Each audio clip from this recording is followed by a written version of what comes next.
ओम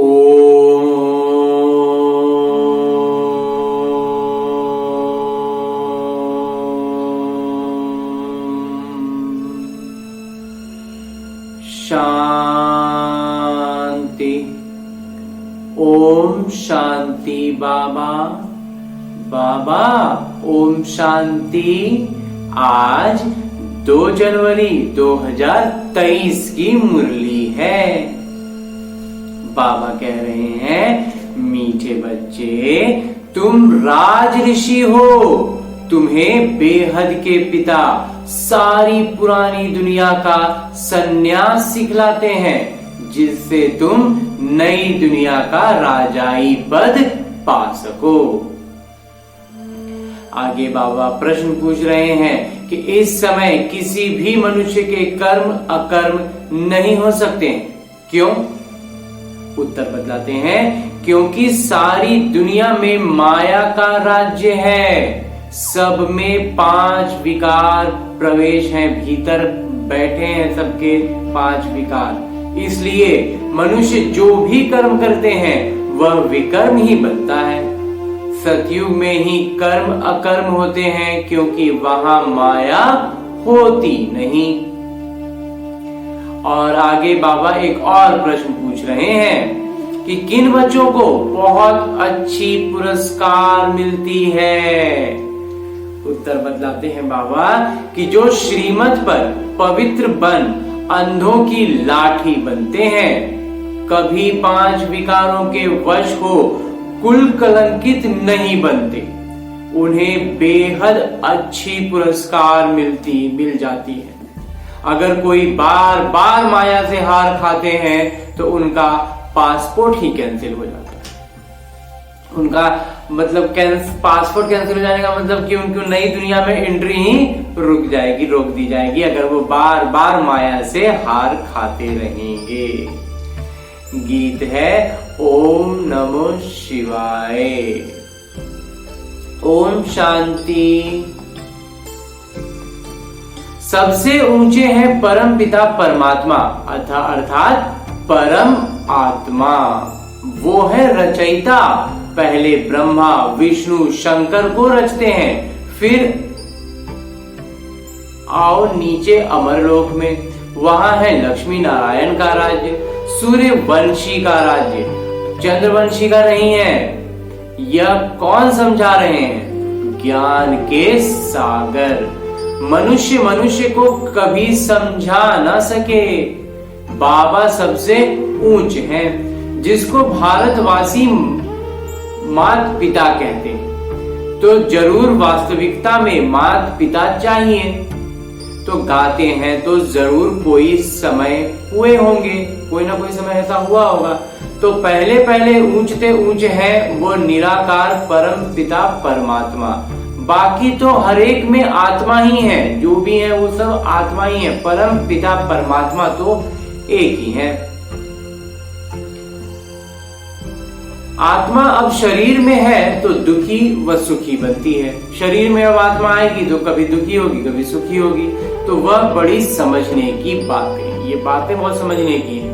ये कोई दंत कथाएं नहीं है। बाकी जो भी गुरु गोसाई आदि सुनाते हैं वो सब दंत कथाएं हैं। अब भारत नरक है। सतयुग में इन्हीं को स्वर्ग कहा जाता है। लक्ष्मी नारायण राज्य करते थे, वहां सब सौभाग्यशाली रहते थे। कोई दुर्भाग्यशाली थे ही नहीं। कोई भी दुख रोग था ही नहीं। ये है पाप आत्माओं की दुनिया। भारतवासी स्वर्गवासी थे। लक्ष्मी नारायण का राज्य था। श्री कृष्ण को तो सभी मानते हैं। देखो इनको 2 गोले दिए हैं। श्री कृष्ण की आत्मा कहती है, अब मैं नर्क को लात मार रहा हूं, स्वर्ग हाथ में लाया हूं। पहले कृष्णपुरी थी, अब कंसपुरी है। इसमें यह श्री कृष्ण भी हैं। इनके 84 जन्मों का अंत का यह जन्म, ये जो जन्म है ये श्री कृष्ण के भी 84वें जन्म का भी अंत है। परंतु अब वह श्री कृष्ण का रूप नहीं है। श्री कृष्ण की आत्मा तो वही है, लेकिन वो रूप, वो नाम नहीं है। ये बाबा बैठ समझाते हैं, एकदम सम्मुख बैठ के बाबा इतनी छोटी छोटी बातें, सूक्ष्म सूक्ष्म बातें हमें समझाते हैं। इनके 84 जन्मों का अंत समझाते हैं। बाबा ही आकर भारत को स्वर्ग बनाते हैं। अब नर्क है, फिर स्वर्ग बनाने बाबा आए हैं। ये पुरानी दुनिया है। जो नई दुनिया थी वही अब पुरानी है। मकान भी नए से पुराना होता है ना, तो आखिरीन तोड़ने लायक हो जाता है। लास्ट में कोई मकान जब बहुत पुराना हो जाए, जर्जर हो जाता है, तो उसको तोड़ के हटाना पड़ता है। अब बाबा कहते हैं, मैं बच्चों को स्वर्गवासी बनाने राजयोग सिखाता हूँ। तुम हो राज ऋषि, राजाई प्राप्त करने के लिए तुम सन्यास करते हो, विकारों का सन्यास। इसको बहुत सूक्ष्मता समझनी है कि जो सन्यास है वो विकारों का सन्यास है। वो हद के जो सन्यासी हैं वो घर बार छोड़कर जंगल में चले जाते हैं, परंतु हैं फिर भी पुरानी ही दुनिया में। बेहद के पिता तुमको नर्क का सन्यास कराते हैं और स्वर्ग का साक्षात्कार कराते हैं। बाबा कहते हैं, मैं आया हूं तुमको ले जाने। बाबा सभी को कहते हैं, तुम अपने जन्मों को नहीं जानते हो। ये तो जरूर है, जो जैसा कार्य करेगा, अच्छा हुआ बुरा, उस संस्कार अनुसार जाके जन्म लेगा। ये तो कर्मों का सृष्टि चक्र के हिसाब से कर्मों का लेखा जोखा है। कोई साहूकार, कोई गरीब, कोई रोगी, कोई तंदुरुस्त बनते हैं। ये है अगले जन्म, पिछले जन्मों के कर्मों का हिसाब किताब। कोई तंदुरुस्त है तो जरूर पिछले जन्म में अस्पताल आदि बनवाए होंगे, लोगों का स्वास्थ्य का कल्याण किया होगा। दान पुण्य ज्यादा करते हैं तो साहूकार बनते हैं। नरक में मनुष्य जो भी कर्म करते हैं वो जरूर विकर्म ही बनेंगे, क्योंकि सब में 5 विकार तो है ही है। अब सन्यासी पवित्र बनते हैं, पाप करना छोड़ देते हैं, जंगल में जाके रहते हैं, परंतु ऐसे नहीं कि उनके कर्म अकर्म। कर्म तो वो फिर भी करेंगे ही, बिना कर्म किए रह ही नहीं सकते हैं। कर्म करेंगे तो इस विकारी दुनिया में जो भी कर्म होगा वो अकर्म नहीं हो सकता है, वो विकर्म ही होगा। बाबा समझाते हैं, इस समय है ही माया का राज्य, इसलिए मनुष्य जो भी कर्म करेंगे वो पाप ही होंगे। सतयुग त्रेता में माया होती नहीं, माया होती ही नहीं है सतयुग त्रेता में, इसलिए कभी विकर्म बनते ही नहीं। माया ही नहीं रहेगी तो विकर्म भी नहीं बनेगा और ना दुख होगा। तो इस समय एक तो है रावण की जंजीरें, फिर भक्ति मार्ग की जंजीरें। एक तरफ रावण की जंजीरें हैं, दूसरी तरफ भक्ति मार्ग की जंजीरें हैं। जन्म जन्मांतर धक्के खाते आए हैं। बाबा कहते हैं, हमने आगे भी कहा था, बाबा हमें चेतावनी दे रहे हैं कि हमने पहले भी कहा था कि इन जब तब आदि से मैं नहीं मिलता हूं, मैं आता ही हूं तब जब भक्ति का अंत होता है, जब भक्ति का फल मिलना होता है तभी हमें ज्ञान आता है। भक्ति शुरू होती है द्वापर से। मनुष्य दुखी होते हैं तब याद करते हैं, जब तक सुख में होते हैं बाबा को याद ही नहीं करते हैं। तो सतयुग त्रेता में है सौभाग्यशाली और यहाँ है दुर्भाग्यशाली, रोते पीटते रहते हैं, अकाले मृत्यु होती रहती है। बाबा कहते हैं, मैं आऊंगा तब जब नर्क को स्वर्ग बनाना हो। भारत प्राचीन देश है, जो पहले थे उनको ही अंत तक रहना है। 84 का चक्र गाया जाता है। सरकार जो त्रिमूर्ति बनाती है उनमें होना चाहिए ब्रह्मा विष्णु शंकर, परंतु जानवर लगा दिए हैं। 3 शेर का त्रिमूर्ति लगाते हैं, जबकि होना चाहिए ब्रह्मा विष्णु और शंकर। बाबा रचयिता का चित्र है, बाबा रचयिता का चित्र है नहीं, और नीचे चक्र भी लगाया है। अच्छा, 3 शेर के बाद उसके नीचे चक्र भी लगाते हैं, लेकिन परमपिता परमात्मा को विलुप्त कर दिया। वह समझते हैं चरखा है, परंतु है नाटक सृष्टि का चक्र। अब चक्र का नाम रखा है अशोक चक्र। अब तुम इस चक्र को जानने से ही अशोक बन जाते हो, अशोक जिनमें शोक न हो। बात तो ठीक है, सिर्फ उलट पुलट कर दिया है। तुम इस 84 जन्मों के चक्र को याद करने से ही चक्रवर्ती राजा बनते हो। 21 जन्मों के लिए इस दादा ने भी 84 जन्म पूरे किए हैं। यदि श्री कृष्ण का अंतिम जन्म है, इनको बाबा बैठ समझाते हैं। वास्तव में तुम सबका अंतिम जन्म है। जो भारतवासी देवी देवता धर्म के थे, उन्हीं ने ही पूरे 84 जन्म भोगे हैं। पूरा उनका हर तरह का पहलू देखा है। अभी तो सबका चक्र पूरा होता है। अब यह तुम्हारा तन छीछी हो गया है, यह दुनिया ही छीछी है। इसलिए तुमको इस दुनिया से संन्यास कराते हैं बाबा। इस कब्रिस्तान से दिल नहीं लगानी है। अब बाबा और वर्षे को दिल से लगाओ। तुम आत्म अविनाशी हो, तुम आत्मा अविनाशी हो, यह शरीर तो विनाशी है। अब मुझे याद करो तो अंतमति सो गति हो जाएगी। गायन भी है, अंतकाल जो स्त्री सिमरे। अब बाबा कहते हैं अंतकाल जो शिव बाबा सिमरे वह नारायण पद प्राप्त कर सकता है। लेकिन अंत समय में नारायण को तभी शिव बाबा को याद कर पाएंगे जब निरंतर नित्य जीवन में याद करते रहे। नारायण पद मिलता है ही सतयुग में, तो बाबा के सिवाय ये पद कोई दिला ना सके। ये पाठशाला है ही मनुष्यों से देवता बनने की। पढ़ाने वाले हैं पिता, जिनकी महिमा सुनी ओम नमो शिवाय। तुम जानते हो हम उनके बच्चे बन गए हैं, अब वर्षा ले रहे हैं। अब एक बार परमपिता परमात्मा के संतान बन गए, उनके बच्चे बन गए, उनकी स्मृति में आ गए, तो फिर तो अलौकिक धन संपदा के वारिस बन गए। अब तो मनुष्य मत पर नहीं चलते। मनुष्य मत पर चलने से तो सब नरकवासी बन गए हैं। शास्त्र भी मनुष्यों के ही गाए हुए हैं अथवा बनाए हुए। सारा भारत इस समय धर्म भ्रष्ट, कर्म भ्रष्ट बन पड़ा है। देवताएं तो पवित्र थे। अब बाबा कहते हैं अगर सौभाग्यशाली बनना चाहते हो तो पवित्र बनो। प्रतिज्ञा करो, बाबा हम पवित्र बन आपसे पूरा वर्षा जरूर लेंगे। ये तो पुरानी पतित दुनिया खत्म होने वाली है।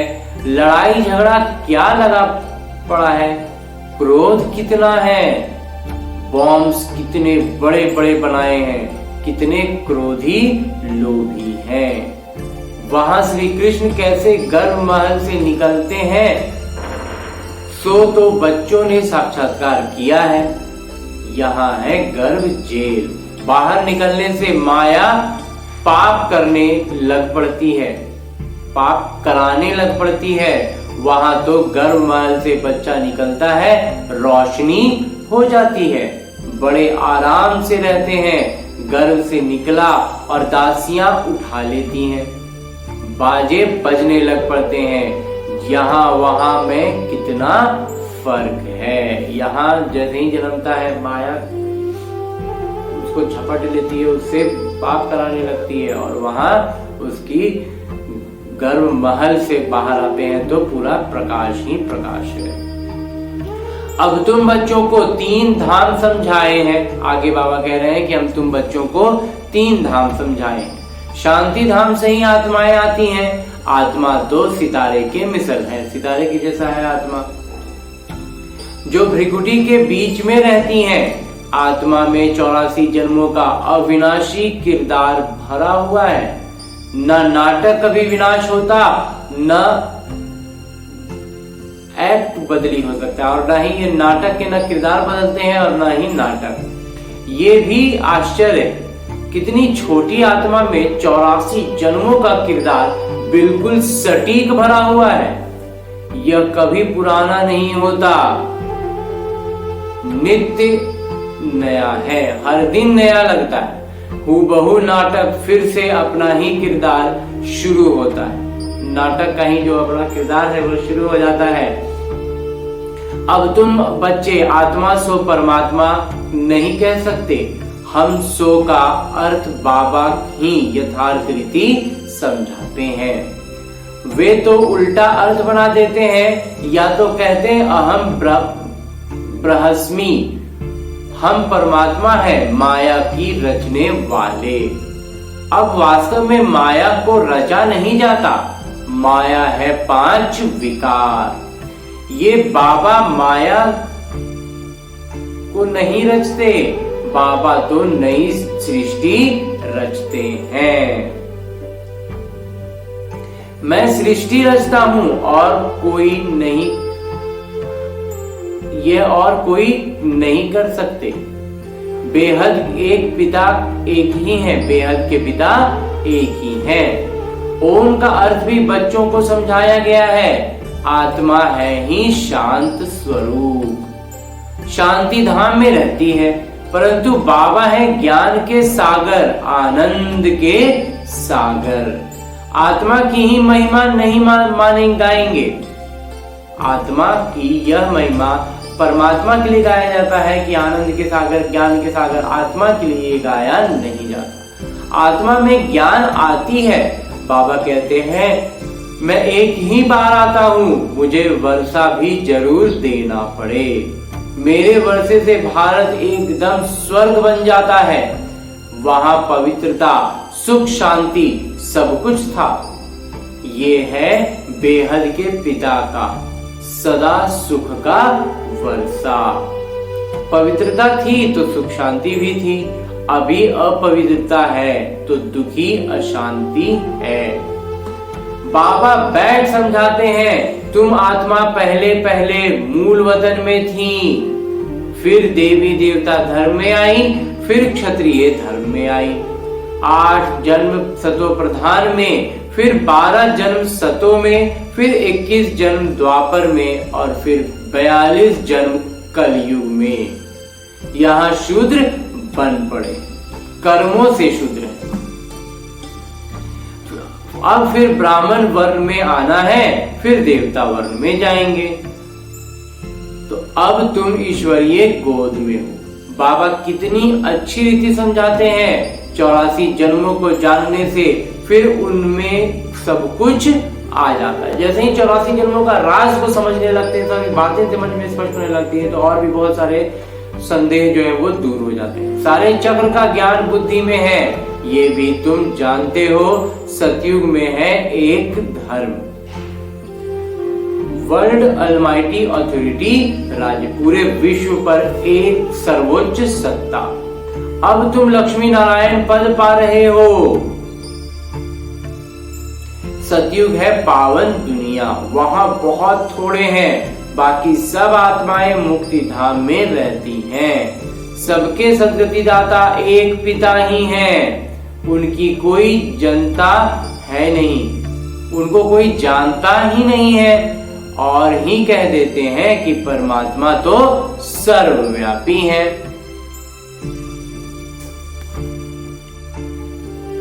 बाबा कहते हैं तुमको किसने कहा? कहते हैं गीता में लिखा हुआ है। गीता किसने बनाई? भगवान वाच। मैं तो इस साधारण ब्रह्मा तन का आधार लेता हूं। लड़ाई के मैदान में एक अर्जुन को कैसे बैठ सुनाएंगे? जब लड़ाई का पूरा माहौल हो तो वहां किसी को बैठ के ज्ञान सुनाएंगे और वो सुनेगा और बाकी लोग उसको चुपचाप सुनने देंगे? ये थोड़े समझने की बातें हैं। तुमको कोई लड़ाई व जुआ आदि थोड़ी ही सिखाई जाती है।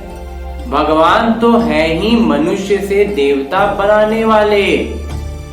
वह कैसे कहेंगे कि जुआ खेलो, लड़ाई करो? फिर कहते हैं द्रौपदी के 5 पति थे। ये कैसे हो सकता है? कल्प पहले बाबा ने स्वर्ग बनाया था, अब फिर से बना रहे हैं। श्री कृष्ण के 84 जन्म पूरे हुए, यथा राजा रानी तथा प्रजा, सबके 84 जन्म पूरे हुए। अब तुम शूद्र से बदल ब्राह्मण बने हो। जो ब्राह्मण धर्म में आएंगे वही मम्मा बाबा कहेंगे। फिर भल कोई माने व न माने, समझते हैं हमारे लिए मंजिल ऊंची है, फिर भी कुछ ना कुछ सुनते हैं तो स्वर्ग में जरूर आएंगे, परंतु पद कम पाएंगे। स्वर्ग में भी सब तरह का पद होगा, तो वहां तो यथा राजा रानी तथा प्रजा सब सुखी रहते, लेकिन वहां जो भी रहेंगे वो सब सुखी रहेंगे। नाम ही है स्वर्ग। हेवनली गॉड फादर हेवन स्थापन करते हैं, जो परम पिता परमात्मा है तो वो स्वर्ग की ही स्थापना करते हैं, नरक की नहीं। सब सीताओं को रावण ने जेल में बांध रखा है। सभी शोक में बैठ भगवान को याद कर रहे हैं कि इस रावण से छुड़ाओ। सतयुग है अशोक वाटिका, अशोक वाटिका है सतयुग, और अभी कौन सा वाटिका है? शोक वाटिका, कांटों का जंगल। जब तक सूर्यवंशी राजधानी तुम्हारी स्थापन नहीं हुई है तब तक विनाश नहीं हो सकता। राजधानी स्थापन हो, बच्चों को कर्मातीत अवस्था हो, तब फाइनल लड़ाई होगी। जब बच्चे जो हैं जो कर्मातीत अवस्था में आ जाएंगे तब जाकर के ये युद्ध का काम होगा। तब तक रिहर्सल होती रहेगी, तब तक अभ्यास करते रहेंगे ये लोग। इस लड़ाई के बाद स्वर्ग की गेट खुलने वाले हैं। तुम बच्चों को स्वर्ग में चलने लायक बनना है। बाबा पासपोर्ट निकालते हैं, बाबा पासपोर्ट तैयार कर रहे हैं। तो जिसको जो बार बार शुरू में ही बाबा ने कहा जो बार बार माया से हार खाएंगे वो उनका पासपोर्ट कैंसिल हो जाएगा। तो जितना जितना पवित्र बनेंगे, अंधों की लाठी बनेंगे तो पुरस्कार भी अच्छी मिलेगी। बाबा से प्रतिज्ञा करनी है, मीठे बाबा हम आपकी याद में जरूर रहेंगे। मुख्य बात है पवित्रता। ये कब हो पाएगा? जब पवित्रता दिलो दिमाग बुद्धि पर पवित्रता का प्रभाव हो, पवित्रता का प्रकाश फैला हो, तो पतित होने की, काम विकार की अंधकार आएगा नहीं। 5 विकारों का दान जरूर देना पड़े। कोई हार खाकर खड़े भी हो जाते हैं, अगर 2-4 बारी माया का भूसा खाकर फिर गिरा तो अनुत्तीर्ण हो जाएगा। अगर 2-4 बार गिर रहा है तो फिर वो गिरा ही रह जाएगा, उठ नहीं पाएगा, तो पासपोर्ट कैंसिल हो जाता है। बाबा कहते हैं बच्चे कुल कलंकित मत बनो, तुम विकारों को छोड़ो, मैं तुमको स्वर्ग का मालिक अवश्य बनाऊंगा। अच्छा, मीठे मीठे सिकिलदे बच्चों प्रति माता पिता बाबा का याद प्यार और आशीर्वाद। रूहानी बाबा की रूहानी बच्चों को नमस्ते। हम रूहानी बच्चों की ओर से रूहानी बाबा को याद प्यार और प्रणाम। धन्यवाद बाबा, धन्यवाद। मुरली के लिए भी धन्यवाद और इस अनूठे अलौकिक ब्राह्मण जीवन के लिए भी बहुत बहुत बहुत धन्यवाद। धारणा है कि सौभाग्यशाली बनने के लिए बाबा से पवित्रता की प्रतिज्ञा करनी है। इस छीछी पतित दुनिया से दिल नहीं लगानी है और माया का भूसा कभी नहीं खाना है। तुरंत अपने आप को बचा लेना है। कुल कलंकित तो कभी नहीं बनना है। लायक बन स्वर्ग का पासपोर्ट बाबा से लेना है। और आगे बाबा वरदान दे रहे हैं। वरदान देते हुए बाबा कहते हैं कि मन को व्यस्त रखने की कला द्वारा व्यर्थ से मुक्त रहने वाले सदा समर्थ स्वरूप भव।